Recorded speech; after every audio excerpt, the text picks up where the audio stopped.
I'm excited. Ladies and gentlemen, a round of applause. Na Aumakua. Come on, pa'i pa'i lima kako.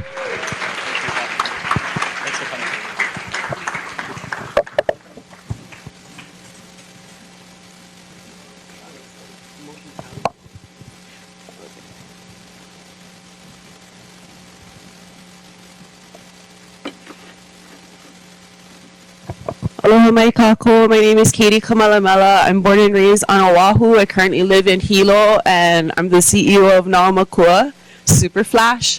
Aumakua is meaning ancestral deities. It's a prayer. It's getting a lot of play through Pu'uhuluhulu right now, which is not expected.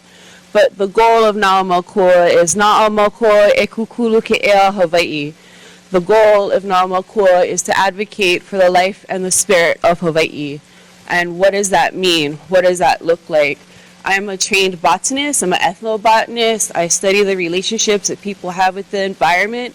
And I just finished my PhD looking at forest gathering practices across the state of Hawaii.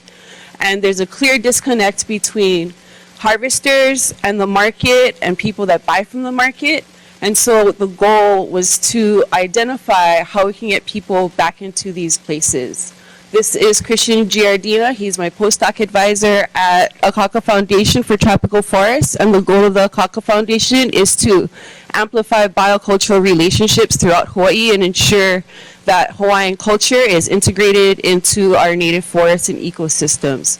And so the problem is that there's this clear disconnection between people and the Aina, and this is what is in the resurgence of Mauna Kea. And so specifically at Mary Monarch, this is where these images were taken of plants being made. I made these lei, but then in the market, things being sold, which is fine, that's cool.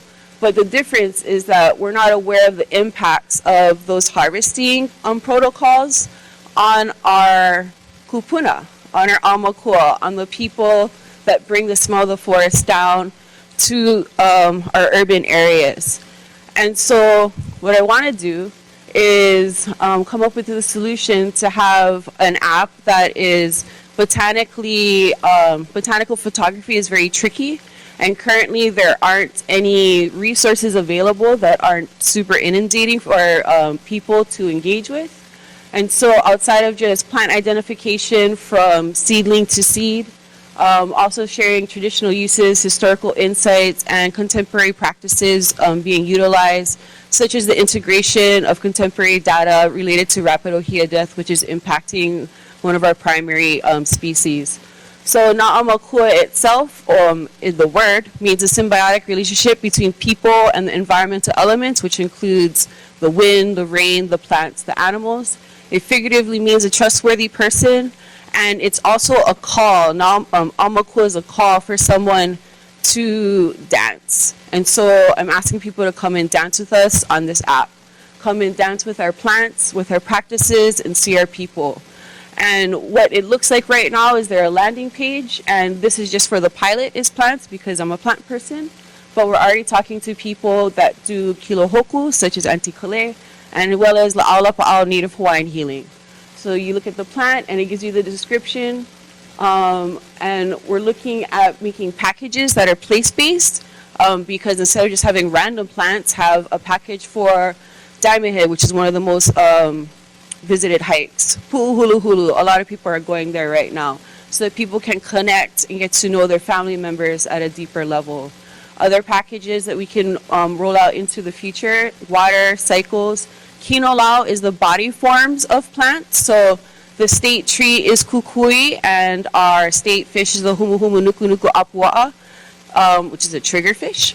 And so those are both kinolau, or body forms, of Kamopua'a, who's the son of Lono. And so that teaches us the different cycles of Hawaiian knowledge, which is integrated into our oli and our mele. And looking forward, our potential users are mea Hawaii, people that come to Hawaii, educators such as myself, and working with managers at the Forest Service and with the state. They're very interested in this. And it also provides a communication mechanism for harvesters and people who are interested in supporting forest management. Looking at conversion rates, potentially selling packages to individuals, subscriptions to educational institutions, and ideally community acquisition of the platform to help people curate their own data management, so it's not like this whole intellectual property issue. Potential revenue short run, writing collaborations. We're going to pitch this to some drought people at the East West Center. And then in the future, again, the package for subscription consultation. Currently, most of the work has been me just getting to the PhD, which has just been confirmed. And so we have an alpha build and a beta launch. And these are 4 areas that we're looking into. And we're looking at maybe funding 40,000. We currently have 20% right now, through just engaging with Purple Prize, writing grants, and people just supporting. And so that's us. That's now Aumakua and my kalahiki akalakau. Mahalo nui. Mahalo toka. So now after every presenter, there'll be a question, opportunity for questions from the board, from our judges, which is also be 5 minutes, which will be magically held by this phone.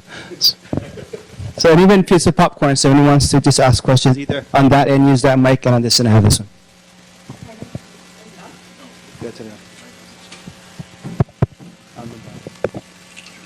Hello? Can you guys hear me? Yeah. Okay. I loved your butterfly slide of growth. That's a really good way of thinking about it. Question I have is then, you have a variety of potential users. In the app, I understand the plant identification part, but when you connect it back to the beginning of your talk about harvesting and whatnot, I'm assuming there'll be action items or to-dos that users could queue off of when they're looking at it. What would some of those be if it's for harvesters or hikers or? Yeah, so that's a really big disconnect, is the harvesters. Many harvesters don't use digital platforms often. They're usually very rural. So the idea would be, and I saw actually in someone else's application here, that there was a story that you could add to that plant. And so the idea is so that people share their stories, so like the impacts of Maile across the Aina, like across the state. And because of the intense microclimatic areas, it's very different between islands or within a same island. So creating the story of that plant through different perspectives gives people a better idea of how the personality is reflected in that plant, depending on the stresses or if there's like excessive rain and stuff like that, or a lot of fire ants, little fire ants and things. Does that answer your question? Yeah, so then there's the learning about the plant, and then is there a lot of either botanical or economic damage that's done to the plant with the current harvesting systems? Yeah, so it depends on the plant that you're looking at. I identified 159 culturally and economically valued plants throughout the state, and so that's just a starting number. There's thousands of plants in Hawaii, but we use less than 3% of the native population in use. So it's also dispelling these ideas that Hawaiians or people in general are ravaging the land, specifically native species. It's to build up that dialogue. Okay. Mahalo. Any other questions from our judges? Yeah, so my question is around, I saw your plan in terms of the app development. Can you talk about what you've built thus far and kind of what in the next 3 months do you hope to have built? Yeah, so currently I just have like the dummy prototype and it works. It's amazing. I'm building it on the Glide app, so it's spreadsheet based.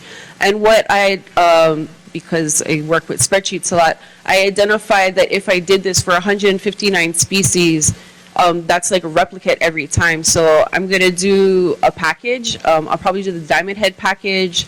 I'll look at, there's no native plants there, but that's okay. The idea is to identify the relationship with the plant. So get 10 plants for diamond head, maybe 10 plants for Pu'uhuluhulu, work with the Kanaka Rangers and Antipua guys up there. And the goal is just to get people to use it and make it usable. So that's my goal, is someone had the challenge of, you can make them download the app, but you need them to come back. And so I think that's what I want to work on in the next 3 months, is those 2 packages and getting people to come back. Mahalo. So aloha, Katie. I love the idea of this app, and I can see the usefulness for people who are visiting Hawaii, educators, students, and whatnot. I have a couple of questions. First of all, there are a number of other repositories, and how will you be using those repositories to enrich what you're going to be presenting, and the repositories have a variety of different kinds of data? And second of all, will this be available in Olelo as well as English or other languages? Yeah, so that's one of the, I think that's one of the beauties of the building of this app, is that there's so many repositories, people don't even know that they're available. So providing those in references, teaching people how to use those references in a approachable manner. A lot of those references are very overwhelming, so I'm very cognizant of that. I think Olelo Hawaii would be amazing for your Olelo Hawaii people in the house, you know. Come holler at your girl.